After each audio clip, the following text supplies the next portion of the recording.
জননেতা জনাব শরীফুল আলম, জননেতা জনাব শরীফুল আলম।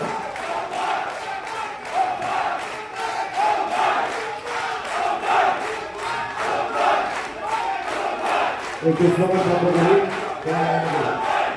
ধন্যবাদ। বিসমিল্লাহির রহমানির রহিম। কিশোরগঞ্জ জেলা বিএনপির ত্রিবার্ষিক সম্মেলনকে সফল করার লক্ষ্যে জেলা বিএনপি কর্তৃক আয়োজিত